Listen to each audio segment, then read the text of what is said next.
With the frenzy of NFL free agency in the rearview mirror, we now turn our attention to the NFL draft, just over a month away from finding out where the top picks are heading. But in the meantime, Mel Kiper Jr. is helping us out with his latest version of his mock draft. So the quarterbacks flying off the board. According to Mel, he has Cam Ward going to the Titans with the first pick, Shedeur Sanders to the Giants at number 3, and now Jaxson Dart also in the top 10 at number 9 to the Saints. But the question is, how good are these guys actually? Mel Kiper Jr., we know how good he is. Great to see you, friend. How we feeling? How we doing? Buddy. Good to be with Molly. We're doing good, Molly. 3.0 was fun to do because of the quarterback, so we'll get started right on that. Yeah, let's do that. Okay, so Mel, tell me this. Who do you project will be the better NFL quarterback? Is it Cam or Shedeur?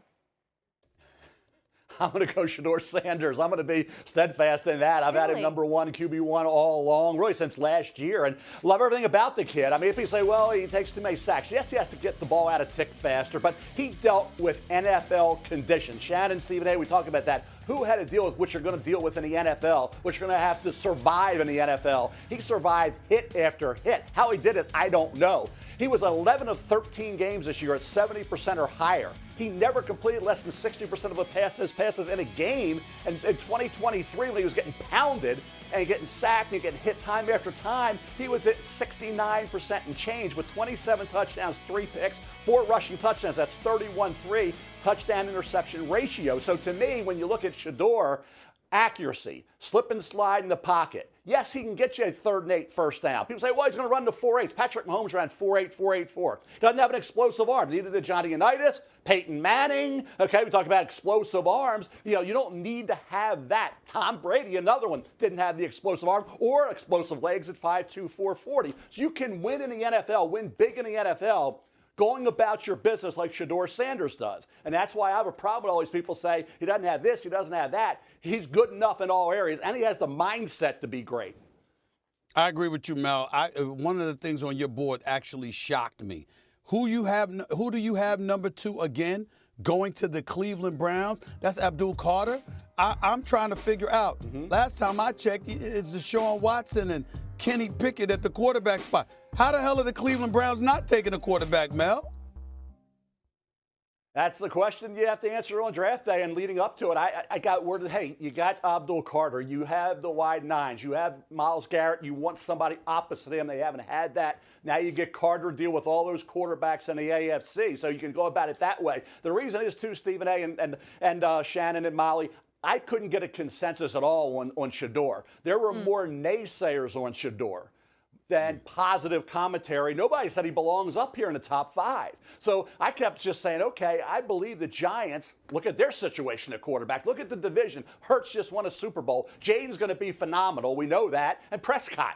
So you can't be a distant 4th in a division and ever have a chance. So you got to close that gap or get right there with them. And we talk about what Eli Manning meant to the New York Giants because of his ability to deal with pressure and expectations, being Archie's son. Now you got Deion. This whole misnomer about Deion, that he was all about the circus and all about the show, is nonsense. He was all about the team and preparation and working hard and doing things the right way and being a great teammate, both in the NFL with the teams he was on, winning big, and in the Major League Baseball with the Atlanta Braves. He was a great teammate. So this notion that he's going to bring with you all this other stuff is ludicrous. It makes no sense. It's throwing stuff out there that just isn't accurate. So you hear all this stuff in March and April. Some of it is a lot of, BS. And in terms of Shedeur Sanders, a lot of it is. Mel, let's transition to the Patriots. We see the Patriots be very active in free agency, a lot of it on the defensive side of the football. And they got a high draft pick. So where do you see them going? Best available player other than a quarterback? I mean, because they kind of need to be on the offensive side of football, seeing that they went so heavily on the defensive side of the football in free agency, and they have a defensive-minded head coach in Mike Vrabel. Yeah, I think Shannon Travis Hunter, I mean, if you can let him figure it out once he's in the NFL. We don't know if he can be great at corner or wide receiver. Shannon, if you were playing linebacker as well as tight end, would you have been a great tight end, great linebacker? You focused on one spot. Now, you did it all. You could move around and do a lot of things on offense. But, he focuses on, and also, how about the energy and the stamina, the endurance, what he has to put into being out there every play on both sides of the ball. We talk about Shedeur surviving. How the hell did Travis Hunter survive? Are you kidding me? Playing as many plays and many stats. He's counting guys on the field. His mindset, his football IQ is unmatched. And that's for both Shedeur and Travis. So I think when you look at Travis Hunter, to Drake May, what he would mean an awful lot. Then you could sprinkle him in a corner in those big games. You move on to the playoffs. All of a sudden, Travis can be sprinkled in there if he defines himself as a great receiver. If he doesn't, let's see if he defines himself as a lockdown corner. Either way, you can't lose. It's that safety net. One of those two spots, he's going to be really, really good, probably great. We just have to let him figure out which one it's at. Yeah. I'd be happy if the Giants took Shedeur or Travis. But I want to move on to the other quarterback you mentioned, Jaxson Dart going to the Saints. So what are you hearing about the Ole Miss quarterback now that has him in the top 10, Mel? Same thing with Bo Nix last year. I just kind of put it all together myself, and I got talked out of this in Mock 4.0. But in 3.0, the same time last year, I came in and said, Bo Nix to Denver because Sean Payton may see a little Drew Brees in Bo Nix. Then I got calls saying, nah, you're too high on him. He's going second round. He's not a first rounder. He doesn't have a first round grade and all. So again, Jaxson Dart, you're going to hear people say he's late 1, 2, whatever.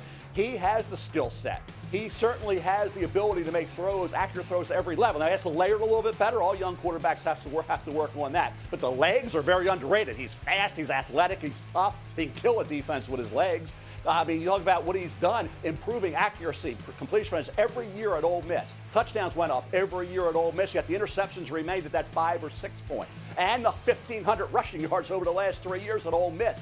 To me, your new head coach, Kellen Moore, in a division with 2 #1 picks overall, Baker, and now the emerging Bryce Young, and you have Michael Penix Jr. in Atlanta, you got to keep up with the division. This isn't a force. Yeah, there's a little bit of a, you can say, reach. I think Tim Hasselbeck made the point this morning. If you take him 9, you take him 18, you take him in the first round, you expect him to be your guy. So for Jaxson Dart, if New Orleans believes he's that guy, just like Peyton believed, hey, Nix is the right guy for my system. If Kellen Moore feels that way, you got to take him at 9. Mel Kiper, you're not just a draft guru, you're a football guru. So I'm going to get away from the draft for a second and ask you this question, particularly when it comes to the Pittsburgh Steelers. We've been hearing stuff about Russell Wilson 1 minute, Aaron Rodgers the next. Based on what you've seen, what do you think would be the best situation for the Pittsburgh Steelers? Which quarterback and why, based off of what you've seen?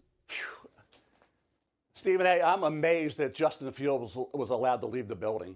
That was just me. I thought Justin Fields 4-2 should have been 6-0 if the defense would have done their job. Young quarterback, mid-20s, with all the talent in the world. Yes, he maybe learned a little bit from the moon balls of Russell Wilson and getting a little loft on those throws, okay, on the deeper ones, the Pickens, and now he would have a guy coming in as well when you talk about the options that they would have now. Bottom line is I would have kept Justin Fields. They didn't. So to answer your question, Aaron Rodgers, when you think about Pittsburgh and that division, you have to go that route. Like I said, I'm just amazed that Justin Fields isn't a Pittsburgh Steelers. I thought for sure. He even said at the end of the year, people said, well, he didn't want to be there because of the way he was. He said at the end of the year, I'd love to be in the same offense 2 years in a row.